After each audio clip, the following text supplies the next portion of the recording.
Hello दोस्तों, आप लोगों का चैनल इन्फिनिटेक्स हब पर स्वागत है। आयुष एक 17 साल का लड़का जो एक बहुत ही बोरिंग और स्ट्रगलिंग लाइफ जी रहा था।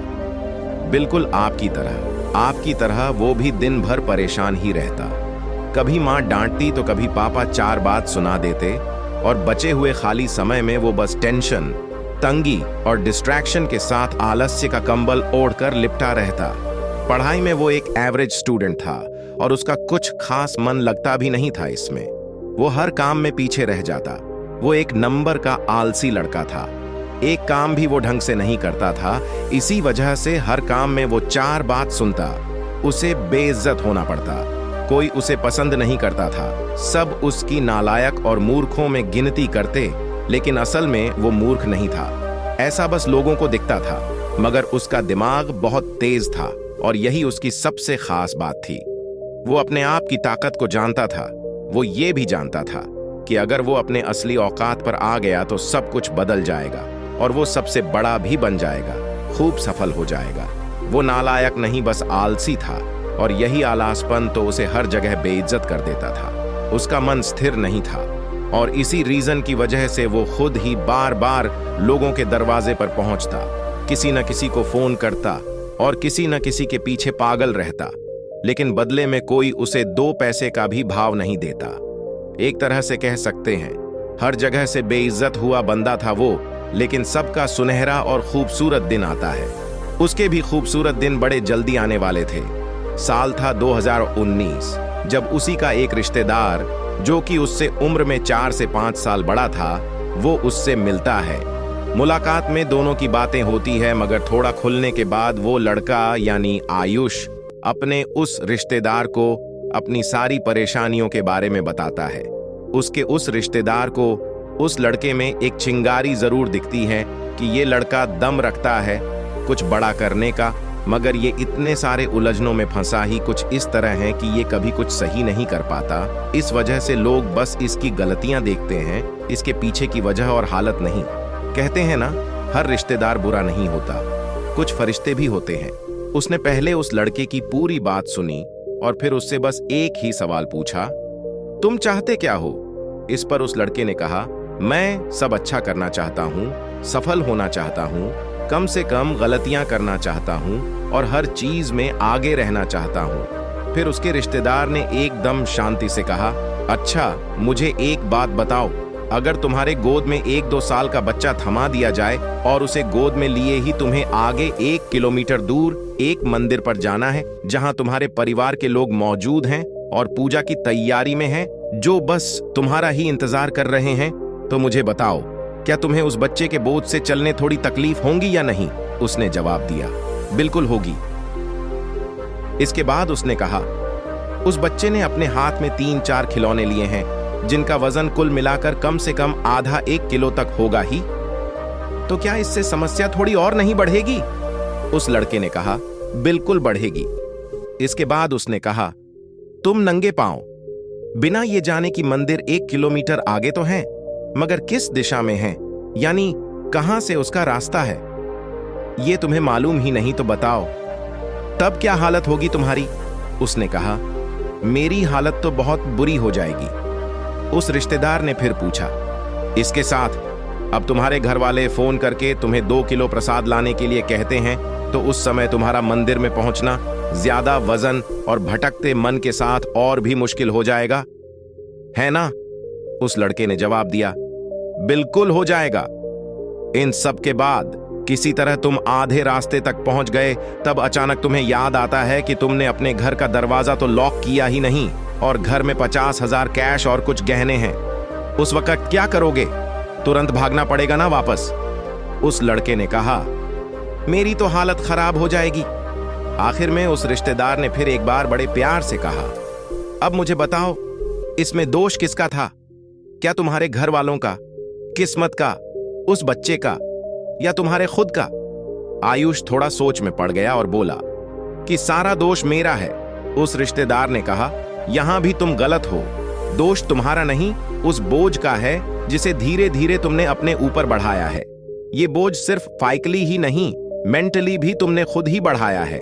जैसे उस बच्चे के बोझ से तुम्हारा चलना धीमा हुआ, और घर भागने के बोझ से दिमाग में टेंशन घुसी कि कहीं पैसे ना चोरी हो जाए और दोबारा जाना भी है और बच्चे को संभालना भी है और पूजा के प्रसाद को भी अपवित्र नहीं होने देना है। इन सब बोझ के साथ तुम्हें लगता है कि तुम एकदम आनंद में टाइम पर सही मुहूर्त पर मंदिर पहुंचने में सफल हो पाओगे? उस लड़के ने जवाब दिया, नहीं, बिल्कुल भी नहीं। उस रिश्तेदार ने फिर कहा, जरा सोचो, कुछ बोझ के साथ तुम 1 किलोमीटर का फासला भी सही ढंग से तय नहीं कर पाए, तो जिंदगी के सफर में जहां छोटे छोटे बोझ के साथ कई कोसों दूर की तुम्हें उड़ान भरनी है, उन्हें कैसे पूरा करोगे? आयुष ने कहा, छोटे छोटे बोझ का मतलब? ऐसे बोझ मेरी जिंदगी में कहां है? तो उस रिश्तेदार ने कहा, बुरी आदतों का बोझ, एक के बाद एक, जैसे आलस्य, जिद्द, अनुशासनहीन होना, देर तक सोना, याददाश्त का कमजोर होना, समय बर्बाद करना, दूसरों की चुगली करना, बड़बोल करना, गलत संगत में रहना, गलत सिद्धांतों पर जीना। जब तक इन सब का बोझ रहेगा, तुम कैसे सफल हो जाओगे? कभी नहीं हो पाओगे। चैलेंजेस यहां कम नहीं हैं, कुछ ऐसी ड्यूटीज है तुम्हारी जो तुम नहीं कर पाते। बुरी आदतों का इतना बोझ तुमने अपने सिर लिया है कि तुम चाह कर भी आगे बढ़ने की कोशिश में हर बार नाकाम हो। आयुष सोच में पड़ गया और फिर बोला, ये बात तो आपने बिल्कुल सही बोली, मगर मैं क्या करूं? पढ़ने बैठता हूं तो पढ़ने में मन नहीं लगता, किसी काम में ध्यान नहीं रहता। सोचता हूं कल से कसरत करके अच्छा शरीर बनाऊंगा, मगर वो भी नहीं होता। बार बार मन में ख्याल आता है, फोन बंद करके सिर्फ और सिर्फ अगले कुछ साल अपने करियर पर फोकस करूंगा, मगर अफसोस वो भी नहीं होता। कुछ समझ ही नहीं आता, क्या करूं? फिर एक बार उसी रिश्तेदार ने हल्की सी मुस्कुराहट के साथ उसे कहा, जिस तरह कुशलता, रणनीति और कोशिश सब होने के बाद भी अगर सही रास्ते का पता ना हो, ना तो मंजिल तक नहीं पहुंच पाओगे, और अगर पहुंच भी गए तब भी बहुत देर से पहुंचोगे। आयुष बोला, तो फिर पहुंचने का सही रास्ता क्या है? उसने कहा, एक बात बोलूंगा और सिर्फ एक बार बोलूंगा। अगर तुमने मान लिया तो ये तुम्हारी खुशकिस्मती होगी, और अगर तुमने नहीं माना तो याद रखना, तुम मेरी नजरों से गिर जाओगे और आज के बाद कभी भी मैं तुम्हें सीरियसली नहीं लूंगा। आयुष ने हाँ में सिर हिलाया। उसने कहा, अगले 6 महीने के लिए, यानी पूरे 180 दिन के लिए आज रात को शपथ लेनी है। 180 दिन का चैलेंज लेना है। कोई पार्टी नहीं, कोई छुट्टी नहीं, खुद पर मेहनत करना छोड़ना नहीं, चाहे जो हो जाए, आगे बढ़ने से रोकना नहीं। हर दिन धीरे धीरे अपने पढ़ाई और प्रोडक्टिव कामों में समय को बढ़ाते रहना है। इन 180 दिनों के चैलेंज को 4 हिस्सों में बांटेंगे, जिसमें पहला पड़ाव होगा 45 दिन का। पहले पड़ाव में आपको बाहरी दुनिया से डिस्कनेक्ट होना है। किसकी शादी है, किसके लड़के का मुंडन है, किसके घर में क्या खिचड़ी पक रही है, किसकी लड़की किसके साथ भाग गई, कौन किसकी तैयारी कर रहा है, किसने नया घर लिए है, नई गाड़ी ली है, किसके यहाँ कोई फंक्शन है, कौन मर गया, कौन जी रहा है। इन सभी मोह माया से सबसे पहले डिस्कनेक्ट होना है। पहले पड़ाव की चुनौती में लगभग 20% लोग बाहर हो जाएंगे, और उम्मीद करता हूं क्योंकि तुम्हारे अंदर मुझे चिंगारी दिखी है तो तुम टिक जाओगे। इस पहले पड़ाव में अपने डिस्ट्रैक्शंस के सभी सोर्सेज को खत्म कर दो। फोन, लैपटॉप या कंप्यूटर, ऐसी कोई भी चीज जहां से अगर 1 पैसे की भी वैल्यू नहीं मिल रही है तो उसे बंद कर दो। जो दोस्त बार बार घूमने और फालतू के कामों के लिए बुलाने आता है उसे ब्लॉक कर दो। जो छोटे छोटे डिस्ट्रैक्शंस जैसे कोई बर्थडे पार्टी या कहीं बाहर घूमने जाना या बीमार पड़ जाना, ऐसी चीजों को भी इग्नोर करो। सबसे मुश्किल ये पहला पड़ाव ही होता है, क्योंकि इसमें आप अपने अंदर के लालच और बर्बाद कर देने वाले सुखों को तोड़ तोड़ कर खत्म करते हो। इस पहले पड़ाव के बाद अब आप मेंटली फोकस्ड और सेल्फ कॉन्सेंट्रेटेड हो जाते हो, जिसके बाद जीतना और बेहतर तरीके से रहना आसान हो जाता है। अब हमारी एंट्री होती है उस दूसरे पड़ाव में। यहाँ अगले 45 दिनों के लिए हर दिन मेहनत और बुद्धिमानी की स्पीड को धीरे धीरे इंक्रीज करना है। शुरुआत भले ही पहले दिन 10 मिनट पढ़ने से करो, मगर हर दिन उसे थोड़ा थोड़ा बढ़ाओ। अगर 5-5 मिनट भी हर रोज बढ़ाते गए तो अगले 44 दिन बाद वो 10 मिनट 4 घंटे में बदल जाएगा, और एकदम आसानी से, बिना किसी भी तकलीफ के, तुम हर रोज बहुत मजे से 4 घंटे पढ़ पाओगे। और अब क्योंकि पहले पड़ाव में तुमने अपने सभी डिस्ट्रैक्शंस को खत्म कर रखा है, तो अब फोकस लेवल अपने आप बढ़ेगा और साथ ही साथ पढ़ा हुआ या कुछ नया सीखा हुआ बहुत लंबे समय तक बहुत अच्छे से याद भी रहेगा। इन 45 दिनों में पूरा ध्यान अपनी मेहनत और इच्छा शक्ति को बढ़ाने के लिए इस्तेमाल करना है। इसमें एक चैलेंज लेना है कि हमें हर दिन पर्टिकुलरली इतने घंटे पढ़ने बैठना है या किसी अच्छी स्किल को सीखने में लग जाना है। यहाँ पर 50% लोग फिसल जाएंगे, लेकिन आपको टिके रहना है। अब बारी है तीसरे पड़ाव की, और ये भी 45 दिन का ही होने वाला है। इस पड़ाव में अगर आदमी आ गया तो समझो उसने ऑलमोस्ट सब कुछ पा लिया। इस पड़ाव में स्टेट ऑफ नथिंग में जाना है, जहां अपने इथिक्स को, अपने लाइफस्टाइल को, जो आप पिछले 90 दिनों से करते आ रहे हो, उसे एक लेवल और ऊपर लेकर जाना है। इसमें असल में होता क्या है कि तुम्हारे शरीर को अब तक आदत लग चुकी है मेहनत करने की, डिसिप्लिन में रहने की, और पहले की तरह वो तमाम बुरी आदतें अब तुम्हारे में नहीं है। तो इस वक्त तुम्हारे पास एक मौका है, और वो है इन्हीं कोशिशों को एक लेवल और ऊपर लेकर जाने का। जैसे जो हार्ड वर्क अब तक 4 घंटे का होता था, उसे बढ़ाकर 6 घंटे कर देना है। पहले जहां पढ़ाई पंखे में होती थी, अब ऐसे स्टेट में जाना है कि जहां गर्मी से हालात खराब भी हो, तब भी इसका तुम्हारे ऊपर ज्यादा फर्क नहीं पड़ना चाहिए। बिना किसी सुख सुविधा के, बिना किसी इंटरनेट या पर्सनल हेल्प के अब तुम्हें तुम्हारा काम करना आना चाहिए।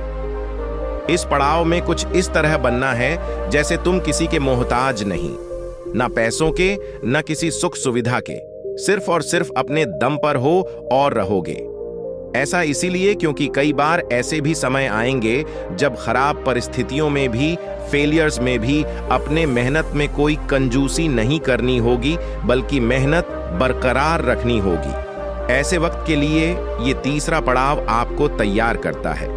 अब बारी आती है चौथे पड़ाव की, जिसमें 15 से 20% लोग ही जा पाते हैं, लेकिन यही वो लोग होते हैं जो बाकी के 80% लोगों के सर होते हैं, उनके रोल मॉडल और लर्निंग एग्जाम्पल्स होते हैं। ये आखिरी पड़ाव है पूरे 180 डेज चैलेंज का। ये 45 का आखिरी पड़ाव होने के बाद आप 180 दिन का चैलेंज पूरा कर चुके होंगे। इसके बाद तुम एकदम बवाल बनने वाले हो। इस समय तक आते आते तुम अपने काम में एकदम परफेक्ट हो चुके हो।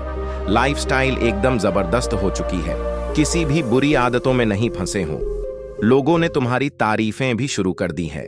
तुम्हें भी अब हर मोड़ पर सफलता मिलने लगी है, चाहे वो एग्जाम्स में हो, चाहे वो किसी और काम में हो, या चाहे वो किसी प्रोजेक्ट या जॉब फील्ड में ही हो।